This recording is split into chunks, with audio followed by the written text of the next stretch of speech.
안녕하십니까. 걸포넘버원의 오토민호입니다. 오늘은 건축법상 도로라고 하는 거, 어떻게 보면 개발할 수 있는 도로의 개념인데요. 그 개념에 대해서 간단히 좀 말씀을 드리겠습니다. 이게 깊게 들어가면 무한정 내용이 많거든요. 그런데 오늘은 그냥 전체적인 틀을 한 번만 훑어주는 정도로만 일단은 얘기하겠습니다. 일단 건축법상 도로가 뭔지 그냥 법 규정을 간단히 말씀을 좀 드릴게요. 자, 일단 건축법에 보면 건축법상 도로란 무엇이냐라고 하는 개념이 있어요. 도로란 보행도 가야 되고요. 자동차도 가능한 폭은 4m 이상의 도로라고 정의를 하고 있어요. 그 다음에 이거가 안 되는 경우에는 또 별도로 이렇게 한다는데 이건 좀 이따 얘기하고요. 이 도로하고 예정도로까지도 포함해서 도로라 하고 있어요. 자, 이렇게 가능한 도로는 뭐다? 국계법에 의한 도로, 도로법에 의한 도로, 사도법에 의한 도로, 그리고 그 밖에 다른 법에 의한 도로, 그리고 또 뭐가 있다? 허가권자가 위치를 지정하여 공고하는 도로. 이 도로들이 다 어떤 도로다? 건축법상에서 정의하는 도로다. 이 도로가 돼야지만 무엇을 한다? 건축 허가를 받을 수가 있다. 자, 그래서 요거 시작하기 전에 먼저 어떤 사람들은 예정도로를 통해서 건축 허가를 받을 수 있다라고 얘기해요. 이 말이 맞았다 틀렸다? 맞기도 하고 틀리기도 하다. 왜? 일단 예정도로를 통해서 예정도로는 도로로 인정을 받아요. 건축 허가를 받을 수 있다. 그런데 이게 건축물이 준공이 다 됐을 때 도로가 개통이 되어야 한다. 만약에 개통이 안 되면 준공이 안 난다. 그럼 결론, 만약에 허가를 내주는 사람이라면 이게 예정도로가 개설이 될지 안 될지 확인할 거다 안 할 거다? 그렇죠. 그래서 이게 준공이 될 때까지 개설이 될 거라고 확인이 되면 허가를 내주겠지만 확인이 안 되면 허가를 안 내준다. 결국은 예정도로를 통해서 건축허가 낼 수 있다 없다? 담당자 재량에 달려있다. 그래서 결과적으로는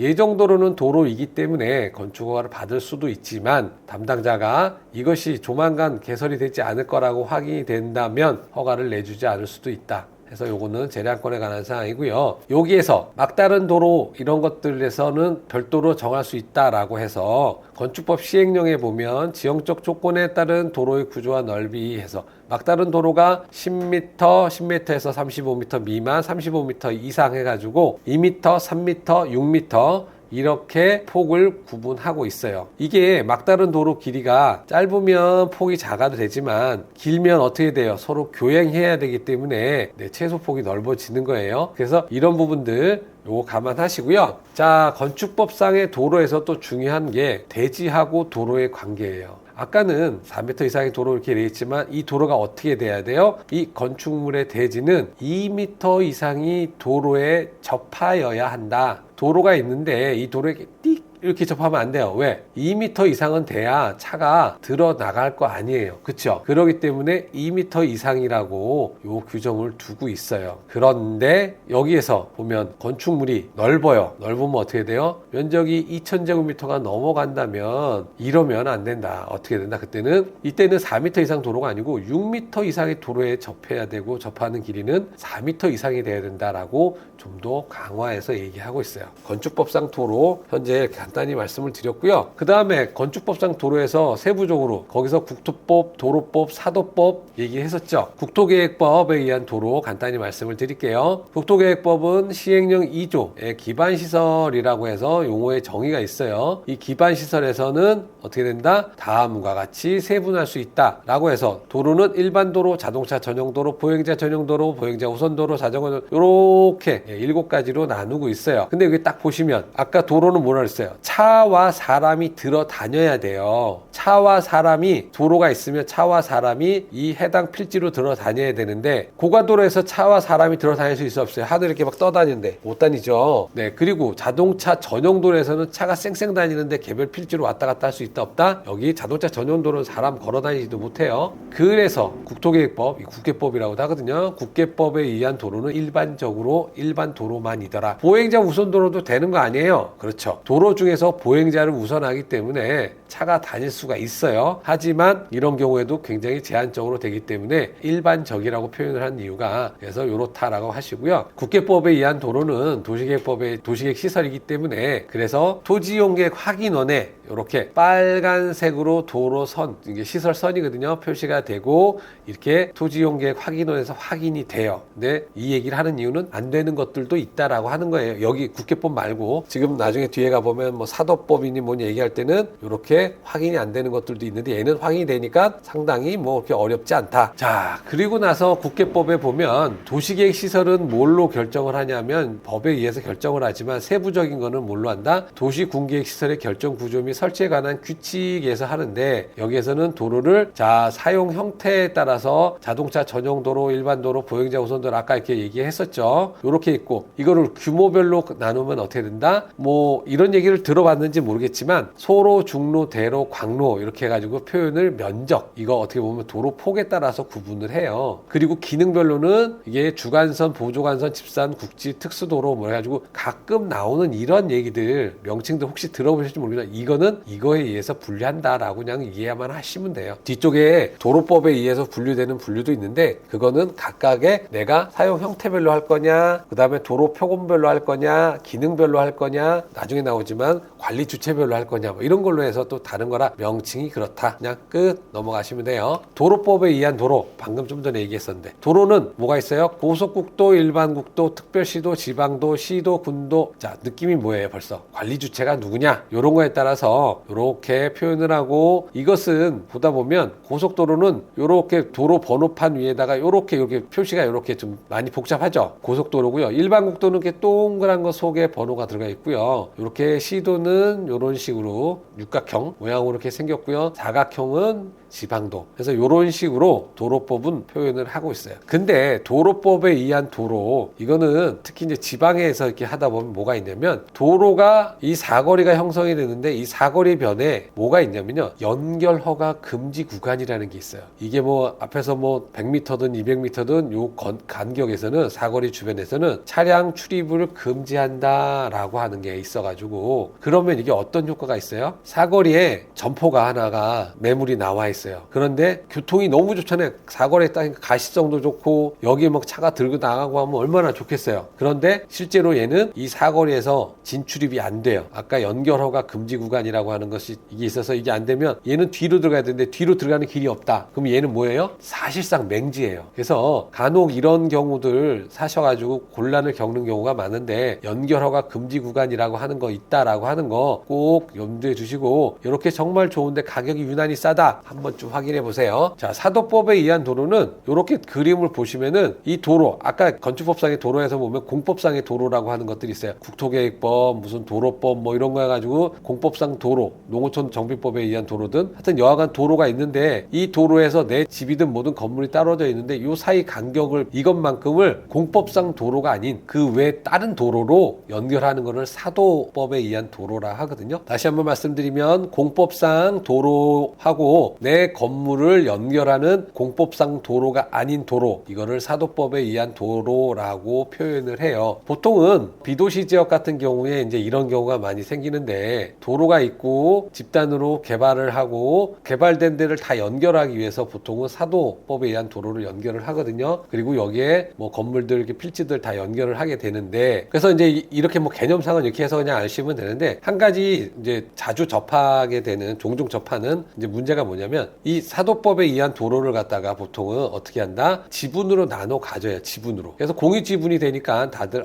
지분으로 있으면 문제 없는 거 아니에요? 일반적으로는 문제가 많이 없어요. 문제가 없는데 이 안에 이게 이 사도법상에 의한 도로가 지목이 임야다. 그러면 임야일 경우에는 또 산지관리법 적용받기 때문에 이때는 뭐를 할 때마다 동의를 다 받아야 하는 문제가 생길 수도 있어요. 그리고 이 지분을 갖고 있다 하더라도 이 안에 관로공사를 하든가 이런 거를 하게 되면 어떤 일이 생긴다? 도로를 이 사도법상의 공의 지분을 갖고 있는 거에 대해서 처분에 해당하는 도로를 갖다가 바꾸거나 이런 것들을 하게 되는 경우에는 지분권자 전체의 동의를 받아야 한다. 그래서 이 사도법상에 의한 도로가 지분으로 되어 있을 때는 동의 여부가 문제가 될 수도 있어요. 근데 일반적으로는 공유 지분으로 되어 있으면 서로가 다 도와줘야 나중에 자기가 또 뭐 공사를 하거나 할 때 또 도움을 받겠죠. 그래서 이제 그렇게 해서 공유 지분은 일반적으로 그렇게 해소를 하긴 하는데 동의에 대한 문제가 있을 수 있다라고 하는 부분은 이해를 하셔야 됩니다. 그 다음에 건축법상 도로에서 그 밖의 관계 법령에 따라 고시된 도로, 이거는 여러 가지가 있는데요. 일반적으로는 그냥 농어촌 정비법에 의한 도로가 가장 흔하게 접하는 것들이라서 그냥 그걸로 말씀드릴게요. 농어촌 도로 정비법에 의한 도로는 뭐냐면 도로법에 규정되지 않은 도로인데도 불구하고 농어촌 지역 주민들이 어떤 편익과 그 다음에 생산 활동을 위해서 필요한 도로, 이렇게 해서 고시를 해요. 이 도로인데 이 고시는 4조에서 뭐라 그러냐, 이런 걸 면도, 이도, 공도 이렇게 막 표현을 해서 하는데, 이렇게 고시된 도로가 이거는 농어촌 정비법에 의한 도로다라고 해서 실제로 농어촌 정비법에 의한 도로도 5년 단위로 해서 계속 고시를 하게 돼요. 보통 보면 기존에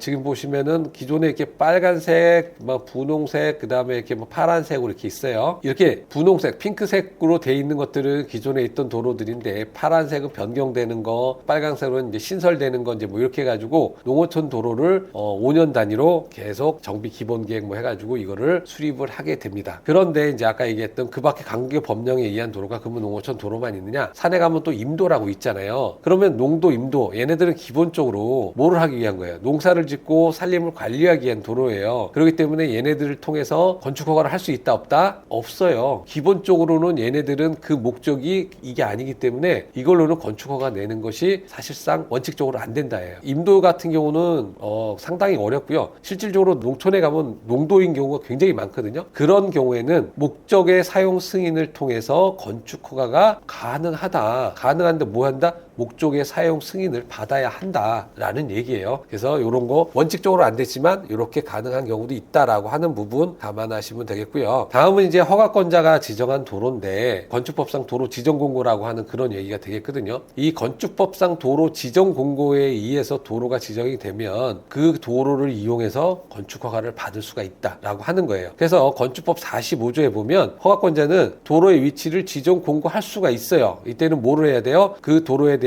이해관계인의 동의를 받아야 하는 거예요. 받아서 이걸 어떻게 한다? 도로관리대장에 관리하면 돼요. 그리고 여기에서 지금 보시면은 도로를 지정 공고를 하는데 동의를 안 받아도 되는 경우가 있어요. 여기가 보면 1호, 2호가 있는데 해외에 거주하거나 아니면은 오랫동안 통행로를 이용하고 있고 사실상의 통로로 사용하는 도로. 이게 이제 사실상 도로라고 해서 말이 많은 규정이에요. 이 규정으로 인해서 동의를 받지 않고 도로를 쓸 수 있지만 그렇지 않고도 또 많은 분쟁이 생기는 것도 이건데, 이거는 너무 복잡하기 때문에 일단은 이런 것이 있다라고 하는 정도만, 요거는 나중에 기회가 되면 또 한번 또 하기로 하고요. 일단은 도로 지정 공고는 그래서 요렇게 할 수 있다 하는 정도로 생각을 하시면 되겠습니다. 근데 이 45조 요 규정 있잖아요. 도로 지정 공고, 이거는 어디서만 한다? 도시 지역에서만 한다. 비도시 지역은 하지 않는다. 또 비도시 지역은 어떻게 하라는 얘기예요. 그래서 나오는 것 중에 하나가 여기서 보면 적용 제외라고 하는 게 있어요. 거기에서 보면 도시 지역, 지구 단위 계획 구역 외의 지역으로서 동의나 읍이 아닌 경우에는 아까 얘기했던 대지와 도로의 관계, 그리고 좀 전에 얘기했던 도로 지정에 대한 그 사항들을 적용하지 않아요. 즉 비도시 지역하고 면 지역인 경우에는 현황 도로로 건축 허가가 가능하게 돼요. 그래서 아까 제가 이제 말씀드렸던 건축법상의 도로에 해당하느냐 안 하느냐에 상관이 없다라고 하는 거예요. 비도시 지역의 면 지역인 경우에는 건축법상 도로가 아니라도 현황 도로가 있으면 건축 허가가 가능해요. 다만 현황 도로가 있는데 그 현황 도로가 내게 아니야. 그럼 어떻게 돼요? 그 소유자, 이해관계자의 동의 여부는 별도예요. 동의를 받으셔야 되고, 그로 인해서 뭐 사용료를 내든 사용 허가를 뭐 받든 하여튼 그런 관계가 또 별도의 과정은 있지만 일단 건축법상 이렇게 가능하다 하는 정도까지 제가 오늘 말씀을 드렸고요. 오늘은 건축법상 도로에 대해서 사실 말도 많고 탈도 많은데 좀 간단히 얘기를 해드렸고요. 보다 요거에 좀 깊게 들어가는 얘기들은 기회가 되면 제가 또 하나씩 정리를 해서 드리도록 하겠습니다. 오늘 내용이 도움이 되시면 구독과 좋아요 꼭 부탁드리겠습니다. 감사합니다.